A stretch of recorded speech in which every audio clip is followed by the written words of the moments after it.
Good morning. Happy Monday, everybody. This is the Life After 50 show, What You Need to Know. I'm Katherine Watson. I'll be your host today. And as always, we're sponsored by Find Houston Senior Care. I am so excited to be here today. I am going to be doing a special program, a program that I think is very needed. It is stress management for caregivers. But you don't have to be a caregiver. If you're not a caregiver, it's okay. You can hang out with us because the techniques and tools I'm going to teach you can be used by anybody across the board. I mean, stress is universal. It doesn't just affect one group or another group. But caregivers seem to have a little extra challenge when it comes to managing their stress. Number one, most caregivers are what I call helping people. We like to help everybody, and that's why we're in a caregiver role, because we're helpers. But we're not so good always at accepting that help. So I am really happy to be able to help you manage your stress with these 5 techniques that are going to help you today.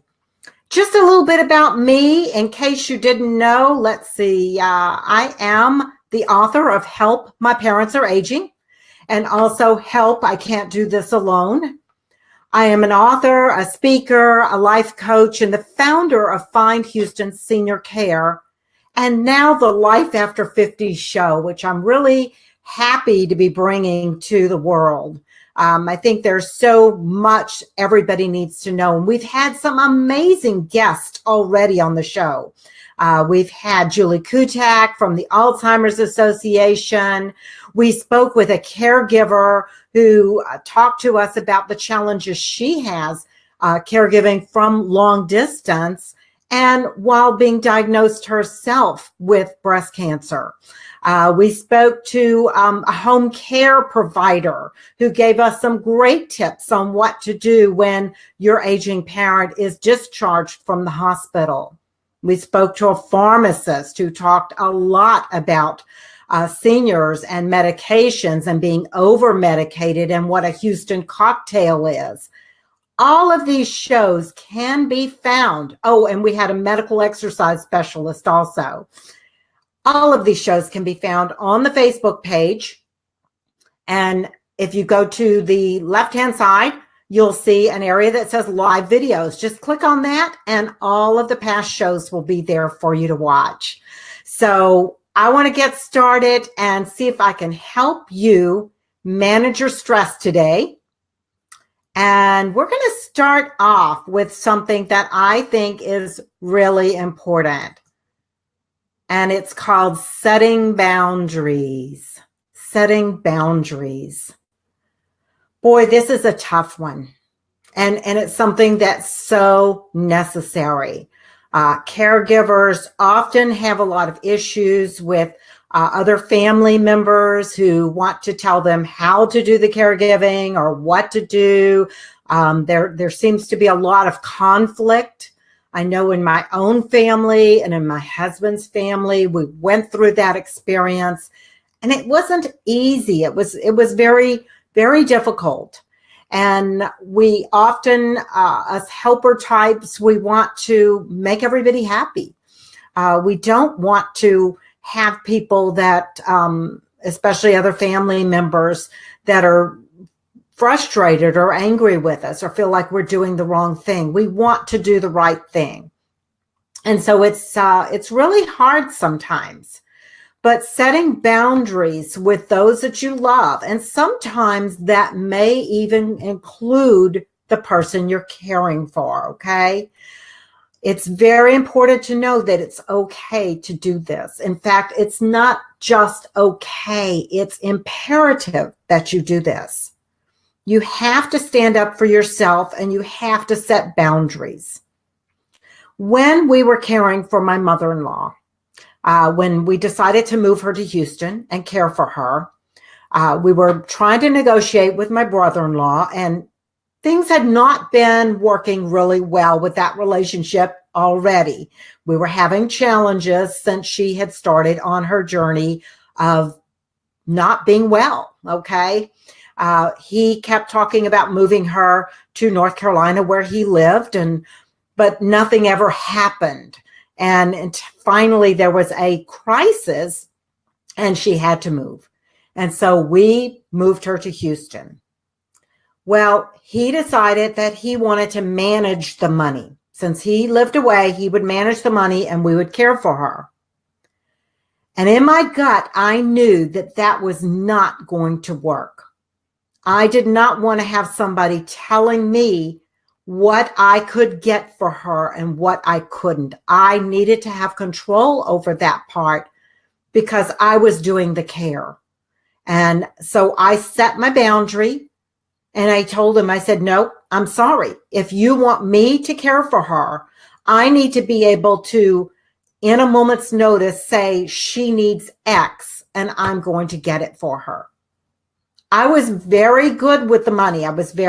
We did not overspend. We were being very cautious. Our history showed that we were very conservative with money. So in my mind, there should be no problem, right? And I told him, I said, if you want to manage the money, then you need to bring her to North Carolina and care for her there and manage the money. But I firmly believed that the person who is in charge of the caregiving should also be in charge of the money. Now, that may not be the best situation for your family. I'm not saying it is. Every family situation is different. For me, that was it. And so I drew a line in the sand and I said, this is what we're going to do. And if you don't like it, I would have just been crushed if we would have taken her to North Carolina, because I really loved my mother-in-law. We were best friends and I didn't want to see anything happen to her. And I wanted to make sure that she was well taken care of. So it was really important to me. But I think I also knew that he wouldn't take her. And that's why it was easier for me to draw that line in the sand. It's so important. You're going to have situations, and I talk to families all the time. I've had lots of friends who've been in the caregiving role situation, and it always seems like it falls to one person, and that person is doing the brunt of the care. And the others, for whatever reason, now maybe they still have a good relationship with their siblings, but maybe the other siblings have good reasons that they cannot step up to help. But there's other ways they can help. They don't have to necessarily be the caregiver, okay? But they can help. If they cannot show up for you to take a break, then they can pay to have somebody show up so that you can take a break. And you need to set this boundary. You need to say, you know what? I'm doing everything I can and I need this. I need a weekend off every month. I need a full week off every 3 months. I need a half a day off every week. Whatever it is that you need to set it down and tell your family, this is what I need. And this is what I expect. You might be surprised, even those of you who are saying, my family is not going to help, they're not going to do anything, they're not going to pay for anything. That may be true. But if you don't ask, if you don't set clear boundaries, you'll never know. So learn to set boundaries. Learn to step up and say, this is what I need. This is where I need to be. This is what I need to have happen.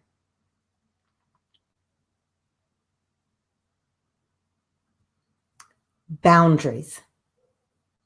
Okay, the second thing, and this really goes along with boundaries, is you need to learn to speak clearly.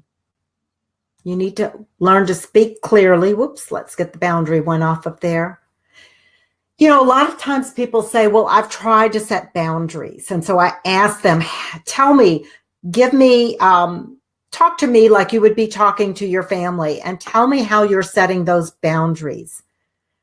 And they kind of beat around the bush. Well, I'd really like to go to this yoga class on Mondays. Do you think you could possibly? No, no, no, no, no. I need to go to this yoga class for my mental health. Could you either, I need you to either show up so that I can go to the class or pay for somebody to come in and show up so that I can go to this class. Which way are you going to be able to help? That's how you ask clearly. You don't wind around and wish-wash around and talk about what you want and what you need and expect people to know, expect people to understand you. Nobody's going to get it. You've got to speak clearly. This is what I need. Now, I talked earlier about sometimes you even need to do this with your parents. So when my mother-in-law first started having some health issues and she had rheumatoid arthritis and she had the beginnings of dementia and she lived 250 miles away. And she expected my husband to come almost every weekend. I mean, she really wanted him to. He didn't come every weekend, but she would have liked him to come every weekend and clean out her gutters and do her lawn and all of these different things, maintenance, house maintenance things. And she didn't stop to think he had his own house to take care of. Plus, he was running a business that he usually worked on the weekends doing. And he couldn't do that. And it was very frustrating. And so he had to set boundaries with her. He had to say, Mom, I love you and I cannot do this. I love you and I will be here for you and I will come as often as I can, but I cannot come and do your yard work. I cannot come and clean out your gutters. You need to hire somebody to do that. She had the money and there was no reason she couldn't hire somebody to do that. But he had to set those boundaries. And this happens, I see this happen a lot. The mother has lost her spouse, and it's hard. I know it's hard. I can't imagine how hard it can be when you've been married to somebody 30, 40, 50 years, and suddenly they're gone. And suddenly you realize, oh my gosh, they used to do this, this, and this, and now I have nobody to do that. And who can help me? And it's natural to want to rely on your son to do that, or your daughter to pick up the slack, or somebody in your family to pick up that slack. But it's not always practical. I mean, let's face it, most of us in the caregiving stage, we're still working. Or a good portion of us, I'd say that probably 90% are still working. And we're trying to juggle it all.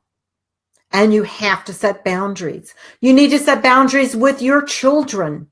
If you're caring for mom and you're having to fix meals for mom, you're having to drive her places, maybe she's not driving anymore, your kids need to step up to the plate. They need to take care of some of your duties at home. You need to draw a line in the sand and set boundaries with them. And you need to speak clearly. You need to tell them, this is what you need to do. I need you to go pick up grandma's medicine today because I don't have enough time. I need you to get dinner started because I'm going to be over at grandma's this afternoon and I'll be getting back late. So if you can get dinner started, then when I come home, we can all sit down to a nice meal. I need you to start the laundry before I get home. I need you. You need to be clear. Not can you, could you please, I would like it if you, no, I need. Get those two words in your vocabulary. If you're a caregiver, Two very important words. I need you. I need you too, and whatever you need them to do. Okay, so speak clearly, set those boundaries. And then let's say yes. I can't tell you how many times, and I've been guilty of it too. People will say, oh, what can I do to help? Can I help you in any way? Oh, no, it's fine. I'm okay. We're doing fine. Really? Seriously? The truth is, people want to help you. People really, really want to help you. And so it's important that you say yes, that you allow them to help you. A lot of times I see this with spouses. The mom is caring for the husband, or vice versa. Maybe dad's caring for mom. Whatever it is, they don't feel like they should ask the children to help. It's my thing. I'm married to this person. I need to help them. And they don't want to ask the kids for any help. And it's so wrong on so many levels, because it excludes the kids from being a part of your life. And your children want to be a part of your life. They want to help, but they don't know what to do. So it's up to you to be able to say, yes, I do need help. And here's a list of some things that I need help with. There's several great websites out there. One that comes to mind is called Lots of Helping Hands. And I know there's some others. So if there's somebody listening to this broadcast and you know of others, please put them down. But at Lots of Helping Hands, you can go in and set up a page and invite people who say they want to help. Family members, friends, church members, whatever. You can invite them to be a part of this group. And then you can post what you need. I need somebody to take mom to the physical therapy on Wednesday. I need somebody to help me find an assisted living, do the preliminary research. I need somebody to make meals for us. I'm just exhausted. I need somebody to help me with the yard work. I need some help with that. You'd be surprised at who's going to step up, because really people are wanting to help. They just don't know how, and they don't want to step on anybody's toes. They don't want to make you feel that they're intruding in your life.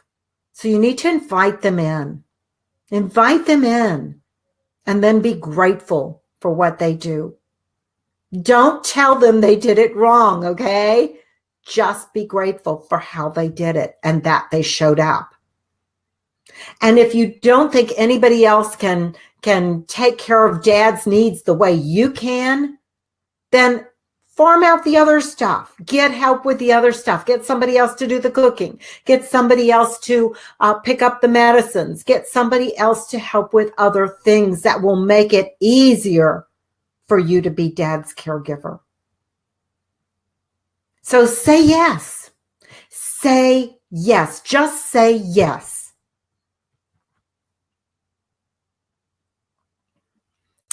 And then one of my favorites, just breathe. Now, I know you probably are thinking, Catherine, I'm breathing. I always breathe. I mean, I'd be dead if I didn't breathe, right? But I'm telling you that most likely you're holding your breath a lot of times. I was, until somebody pointed it out to me. I didn't realize I was holding my breath. So I want you to do this little exercise, and only do it if you're not driving or operating machinery. I hate to have to point those things out, but obviously you don't want to do this if you're doing something else. But if you're in a place where you can, and if you're not, come back later and watch the video again and do this exercise. I guarantee you it will be really eye-opening. So I want you to all look forward. Just look straight ahead. And as I tell you, I want you to move your eyes. Not your head, just your eyes. So I want you to move your eyes up and now move them down. And then I want you to move them to the left. And then I want you to move them to the right. Now move them up and down and left and right and up and right and down and right and down and up and down and right and left and up and down and right and left and right and left and up and down and up and down and right and left. I forgot to tell you to breathe. My guess is many of you were holding your breath. You were holding your breath, weren't you? Admit it, you were. Put it in the comments below. I was holding my breath. So what that is that's just an awareness exercise. What happens a lot of times is we are always on high gear. We've had so many things happen that we're kind of walking on eggshells and sitting on the edge of our seat, waiting for the next shoe to drop, waiting for the next crisis to happen. And that's not a great way to live. And it's not going to be helpful. And when we do that, we're almost always holding our breath. So learn to take some nice, slow, deep belly breaths. Think about how a little baby breathes. Their bellies go in and out, very gentle, very relaxed. Look at your dog, your cat. They relax totally when they lay down and their little bellies go in and out. They're not sucking in their gut. They're not worried about what they look like. They're not sitting around waiting for the next crisis to happen. They're in the moment. They're totally in the moment. And by learning how to control your breath, how to pay attention to your breath, you'll be able to totally be in the moment.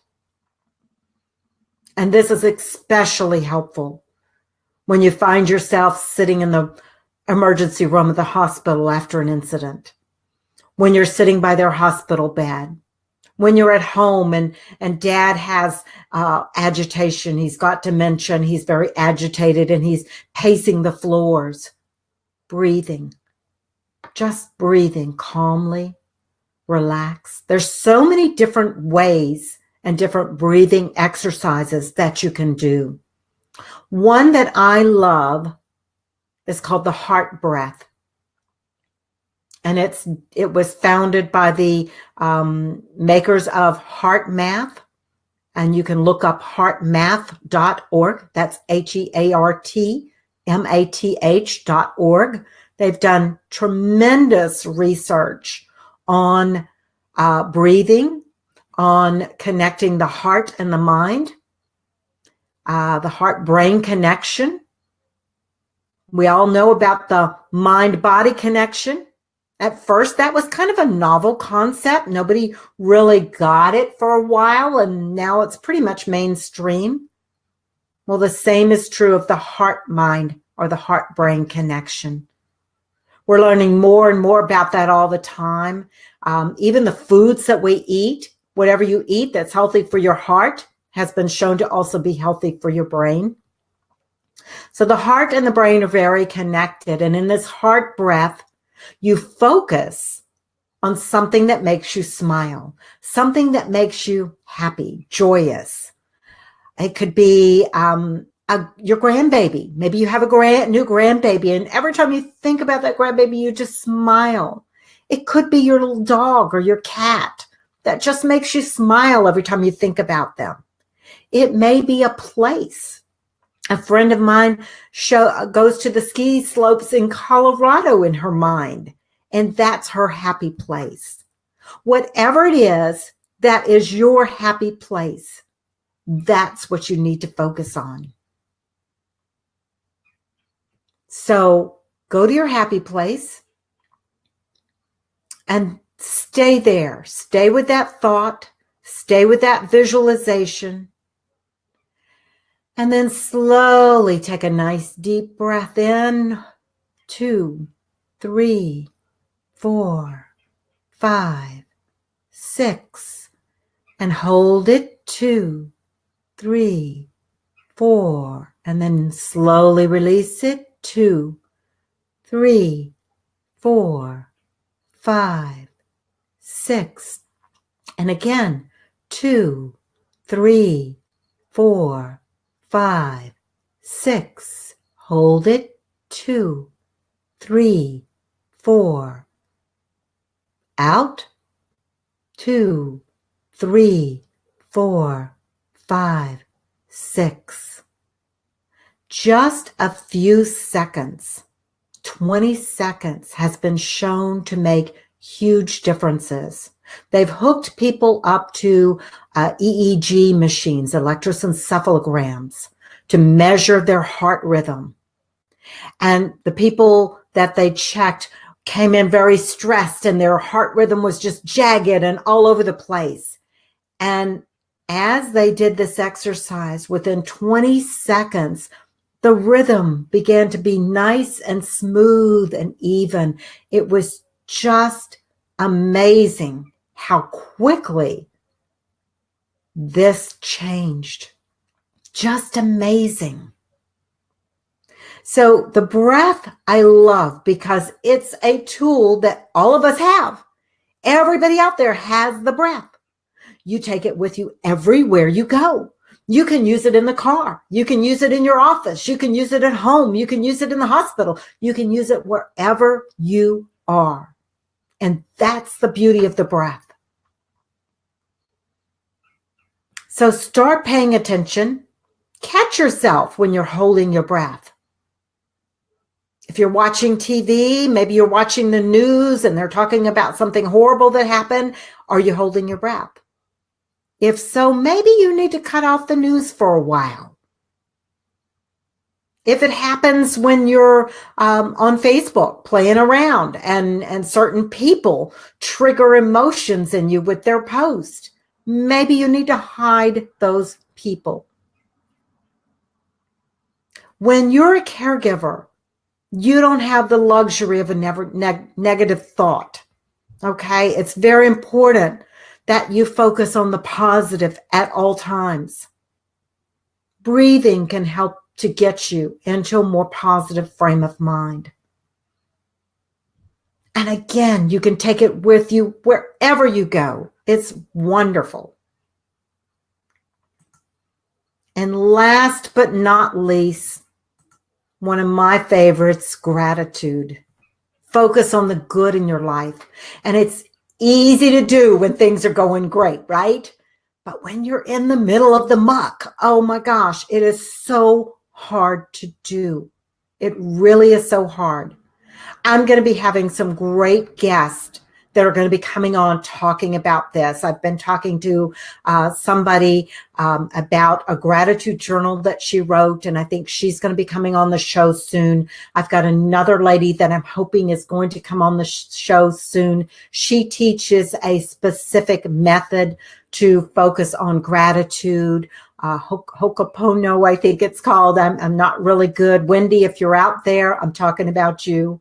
So hopefully we're going to bring some of these people on to teach you some more techniques, some more ways of showing up. But one thing I like to do is just either have a gratitude journal and write down 5 things you're grateful for each and every day. Or what I did with my mother was we played the gratitude game. And it was fun. And it started because my dad had died. And they had been married over 60 years. And after he died, my mom collapsed and she ended up in the hospital. And I brought her home a day later, and then she ended up in the hospital again. And it happened 3 times in just a few days. And the 3rd time I said, you're going to keep her. I cannot take her home. You've got to do something. You've got to help her. And so they put her in a room and they medicated her and they helped her to calm down because she was really, really stressed. She was scared. She was grieving. She was going through just tons of emotions. I mean, she had been with this man since she was 19, 18, probably years old. She had known him, and now he was gone, and she was in her late 80s, and it was not easy. And so on the way home from the last trip to the hospital, we had to stop at the pharmacy to pick up a prescription. And my mom is very proud, and she wanted to pay for her own prescription. But I knew that she was worried about money, right? Because now she's going to live on one Social Security check, not the two they were used to. And it's going to be tough. And so we stopped at the pharmacy, and I told her I was going to go get her prescription. And she insisted on paying for it. And she gave me her checkbook. So I said, okay. Well, I went in and I asked the pharmacist, I said, how much is the prescription? And the pharmacist said it's $200. And I thought, oh my goodness, I cannot tell mom it's $200. She'll have a cow, but I can't lie to my mom, right? So I asked the pharmacist for half. And so I came out and I knew she was going to ask. And the first thing out of her mouth was, how much did it cost? And I said, it was $100. She panicked. Oh my gosh, it's $100. I'm a widow. Don't they know I'm a widow? What am I going to do? And she was just going down this road. I could see her just going down the hill. And I thought, we're going to be back in the hospital. We're going to end up right back in the hospital. And I had to stop her. And you know how when you're driving and you're women, you're going to understand this. Men may not, but women, our arm automatically goes out across the other person if we sense danger. We're going to save that person. Even if there's nobody in the seat next to us, our arm just has an automatic reflex, right? Okay. So my arm immediately went across her chest. And I said, stop right there. Stop and tell me 5 things you're grateful for. And she didn't know what to say. And she was panicked. And I said, come on. How about your wonderful daughter who's taking care of you? And she says, yes, I'm grateful for my daughter. And I said, great. Okay. 4 more things. Quick. I knew I could not let her think. Okay. I had to get those gratefuls out. Come on. What about your other 5 children who were there for you and who love you and care for you? Oh, yes, I'm grateful for my other 5 children. I said, come on, quick. 3 more things. And she couldn't think and she's frustrated. And I said, how about the wonderful house you live in? You have a nice house and you have a nice car. And she started laughing at that point. She said, you're right. I do have a lot of nice things and I have a lot of nice people in my life, and life is going to be okay. And I'm not saying it wasn't hard for her. It was hard. I can't even imagine how hard it must have been for her. But she got through it. And so we called that our gratitude game. And from that moment on, until she got to the point where she was no longer able to communicate with me, we played the gratitude game. I would call her up every day and I would say, okay, here's what I'm grateful for today. Now you tell me what you're grateful for today. And it was amazing. It was a wonderful way to connect. It was a wonderful way to, it helped lift me up and it helped lift her up. It was a win-win. And at some point she got to where she really couldn't play the game because of the dementia. And it was okay. And I continued to tell her what I was grateful for. And she would smile. And I knew there was a part of her that got it. There was a part of her that understood. So focus on what you're grateful for. Focus on what's good in your life. I'm Catherine Watson. This has been the Life After 50 show, and I am so happy to be with you today.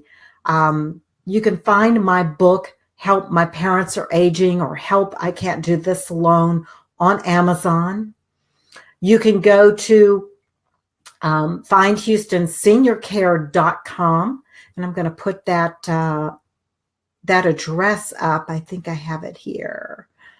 There it is. Okay. So find Houston Senior Care. There it is. Okay. FindHoustonSeniorCare.com. On this website, you're going to find just so many resources. There's probably over 500 articles. There's listings for home care, home health, hospice, elder law attorneys, assisted living, memory care, just about anything you could need if you're in the Houston area. It is specifically for Houston. And I know we have some people from outside of Houston that are also watching this program.